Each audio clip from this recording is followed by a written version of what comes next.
Good morning! Another day, another vlog. Let's have coffee. Nabiliran pa na ako. I'm proud to say that I'm from Biliran Island, Philippines. Char. Kapi kita, waray niya sugar, waray creamer. I'm trying to do black coffee. Hinahinay la kay. Pero I only have coffee like once a day. Pero minsan may araw na wala. So I'm not really a coffee girl. Coffee person. Ayan. So, this vlog is all about the request of Mama Mona Lisa and Sir Rex. Ano na ba yun akong buhok eh? Kurong naman ini. Yan. So, ano ba daw ang na-miss ko as a teacher? Actually, I have a list here. Talagang nilista ko. So far, ito pa yung as of the moment na isip ko, ha? So, kung mayroon mang nakalimutan, habol na lang sa susunod. I consolidated it up to 6 things na namimiss ko. Ito mga major. According to Miss Pia Words back. Una, my advisory class. In all my 17 years almost in the DepEd, I really miss having an advisory class. Yes po, kasi when you have an advisory class, pagsulod pa lang nimo sa classroom, ngayon anak dayon ka. Kaya what man malimpyo eh. So mo flare up dahil, nga na wala, kinsa ba sweeper? Nga na wala man maglimpyo. Ha? Unsa man? Ako pa iyong palimpyuhon. Mga ingon anak ba, na-miss ko na siya. Kaya bang early in the morning, mo isa dayon ng imong blood pressure tungod sa kalagot or tungod sa pungot nga why maglimpyo. You know, maunay kasagaran nga scenario early in the morning. But naapod sa imong mga advisor nga sweet, say ma'am, ang snack ta ma'am. Tapos makarelate ka kay makita jud nimo, you know, first hand, makita gud nimo ang sitwasyon sa mga bata as a teacher, as a teacher advisor. Maka-relate ka, maka-connect ka sa ila kay ikaw mang jud ang naa sa classroom, tas makita nimo ang matag usa sa kanila. You're able to get to know them one by one. Sikin on di ay naa siya problema sa pamilya, ini siya mao siya badlungon kay na ay kuan problema mga ingon ana. So maunay ako na miss as a classroom advisor teacher nga magkuan nga ni mag acquaintance, Christmas party, kanang get together, mag-ipon, either mag-chip in og kwarta or mag-amutay kining barangay mao ni inyong dalhon fried chicken, diri ka mo spaghetti mga batas teacher mo pledge pa si teacher syempre. Diba ganahan na sila pag si teacher mo pledge og salad og ice cream, mga ingon ana. So makamis ang kalipay nga imo makitaan sa imo mga estudyante, labi na kung recently nan pagan makaluwag-luwag ko, makahatag ko magbudol fight me, mga unmitanan kaya maingon ana. So mga little joy nga makita nimo sa mga bata. Ay, nagdrama na. Ikaduha, the crammings and submissions of papers and documents. Pag teacher ka sa DepEd, maujud na ang senaryo permi.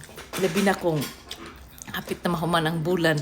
Ngayon na mga Form 2, kung sa padida nga mga update sa mga enrollment, diba? Sa mga grades, kung exam, TOS, exam, sa pa mga, after man po sa exam, na ay MPS, na ay item analysis, kung sa pa nga ilang pangayoon, rating sheets. Diba? Mauna. Kung dili ka ko ang teacher, mag-cram jud ka kay magpaspas man ka kay maulaw may pag-submit, mao pa lang imo pagtrabaho. Mao na ingon ana. So, ikatulo, the events nga attenan sa mga teacher. You know, said ingon sila ang teacher daw dili la kay teacher ka. You are also an actor or an actress. You are a counselor, nurse pud ka, unsa pa, barangay captain, kay magduhay ka, magduhay kag mga samok sa mga kabataan, na mga parents. Ay nako. Teacher rolled into many different roles. Mauna, Tapos ang teacher pod, ang akong pong gikamisan nga ang teacher mo attend ng mga event like fiesta, mga kuan, mga Christmas party, magkuan gyud, mag-glow up gyud. You know, magpa-makeup, magpa-hairdo, mag-gown. Mao ni ako gikamisan kay every once in a while na ami a chance nga mag-glow up pod me. Dili lang kay mga teacher lang may nga sa in the four corners of the classroom. May time po niya maging artista mi. Di ba magpa-beauty sad ta. Di ba? Mao ni ako gikamisan. That's my number 3. Tapos pagkahuman ana magkaon-kaon pud mi na may cater. Yeah, mostly mga cater mga ingon bagot-bot kay unsa man to ilang kuan mo to rasa unsa man nang ilang ano uy nahutdan ng sura pas mo. Kaya mga ingon ana marisyo di ba? So, mauni ako sa pud nga nakamisa as a teacher ang mga events na among atendiran. Ikaapat, ang mga kalaag. Pag teacher ka na ay mga seminar, na ay mga GAD, na ay mga in-service trainings, sa pa mga pasidungog, mga team building. So, mo gawas mi og eskwelahan. Dili mi makagawas og ngadto lain nga island, lain nga probinsya kay dili man tugtan. Pero kung sila ngani, pwede ra ngadto sila kung asa sila San Francisco, San Diego, kung asa sila moadto, pwede ra pagtaga kuan.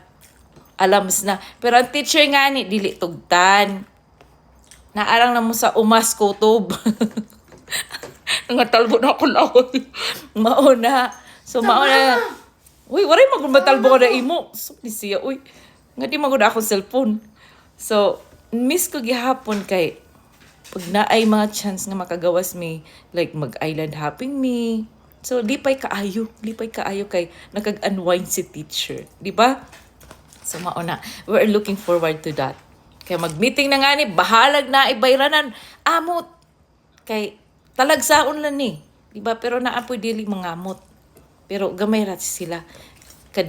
Kadalasan, mostly sa mga teachers, gusto ko nga gumawas. Kaya take time out sa stressful life. Yan. Number 4 po natin yan. Ang pang-5 ay, oh my God, the unlimited kaon with friends. Oh my God, na-miss ko to. Sobra, my Team Poricay family and my Binas family. So na ay kaon per me ang mga teachers. Ugaring la kay mag-arag mo tay.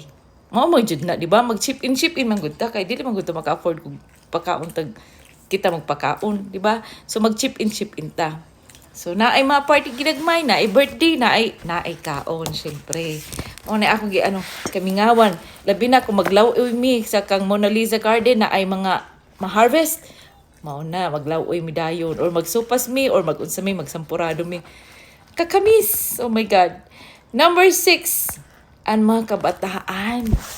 So, mga kabataan nga, kana bang you have impacted their life in a way nga, parang makatouch ni mo or makatouch nila po. Diba? So, na yung mga kabataan nga na yung problema, and then you feel them, makatambag ka sa ila, and somehow, makarelieve ka sa ilang gibati. So, that's the feeling that I really missed about. So, until now, the students still connecting with me. And I'm so glad that kahit konti, I've been a part of their life. And, naging bahagi ako ng buhay nila. At nakatambag ako bisan gamay la. I get teary-eyed na.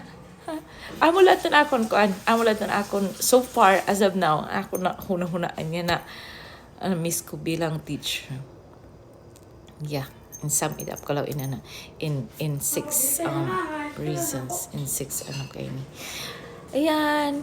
God bless you all. Padayon kita ang atong pagkapi. Bye-bye. Love you all.